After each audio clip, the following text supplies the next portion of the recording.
Guys, so today we're going to be looking at our harvest of the corn. It's not looking too good. I already broke into it a little bit just to kind of foresee. Not looking the greatest. And then my second one over here might have one kernel. So I'm going to mainly do all the calculations with this year right here and kind of walk you guys through it here.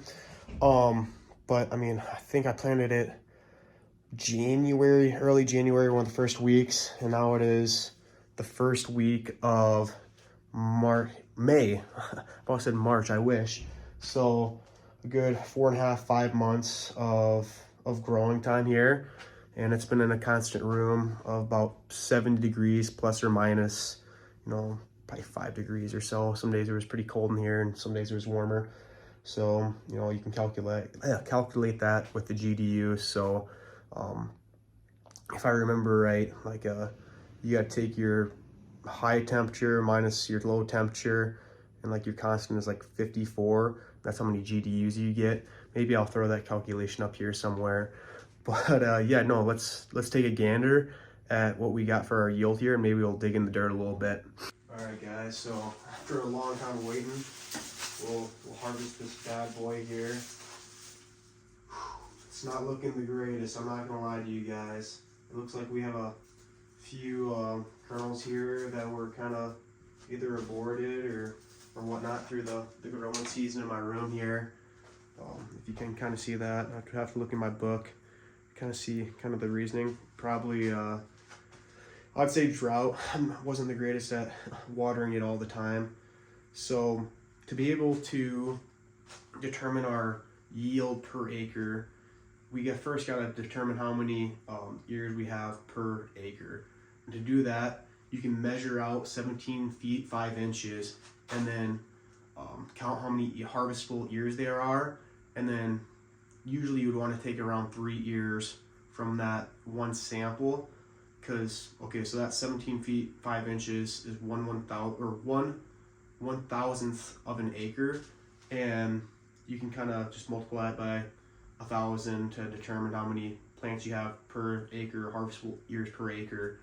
But since we only have one, I'm going to assume that we have about 32,000 plants an acre, and that's about average. Anywhere from that 30 to 35 range is pretty common. And then we're going to see how many rows we have. So count the rows and then how many ears we have per row. So I'm going to try to overestimate this, just be, it's a little bit more fun. Or you can just kind of count this all the kernels on the year too, and then you can kind of guesstimate on that, and then you divide it by 90.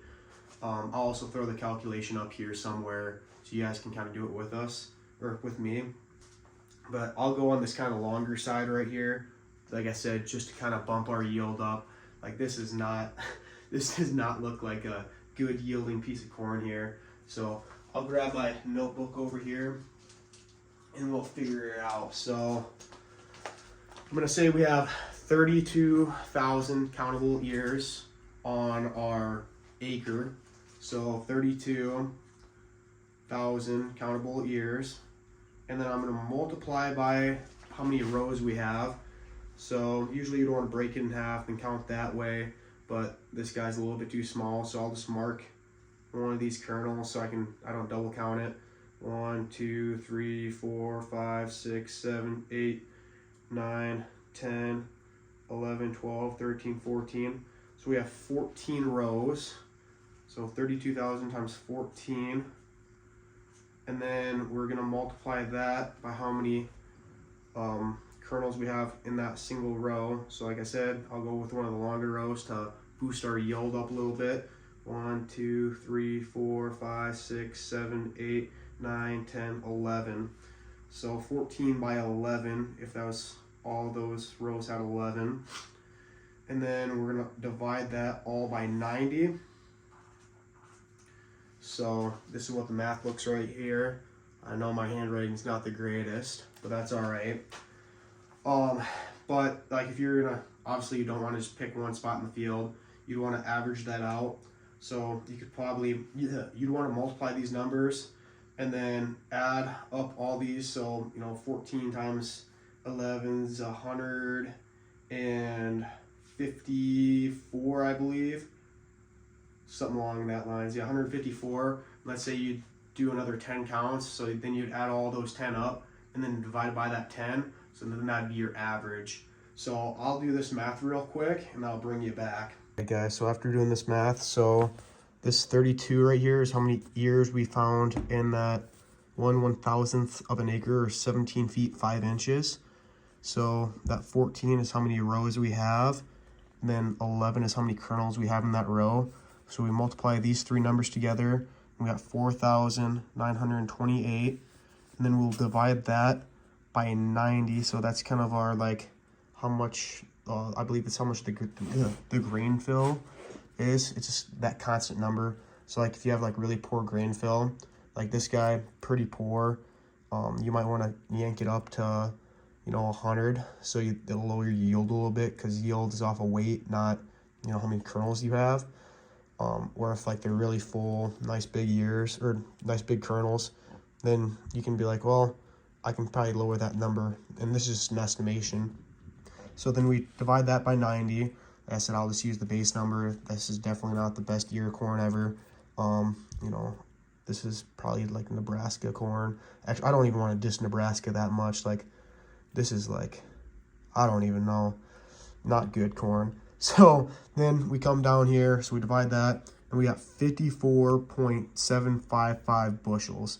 So pretty much 54 bushels per acre if we just had this right here for all of our corn in that entire field, which would be pretty poor. That's about a quarter of what an okay, decent looking yield is. On average, you want around that 190 to 210 for, good average. If you can get up to 250, that's a lot better looking than this stuff right here. So obviously, running this little tote right here, not the greatest. I didn't really fertilize it that heavy. I didn't water it probably as much as I needed to, especially with these more aborted seeds right here. So all being said, I think the college dorm room grow from underneath that grow light, not too shabby, in my opinion. But no, hopefully your guys' summers are going to go awesome. This next video coming up should be that of me going to Colorado. So yeah, no, hopefully you guys have a great summer, and Godspeed, guys.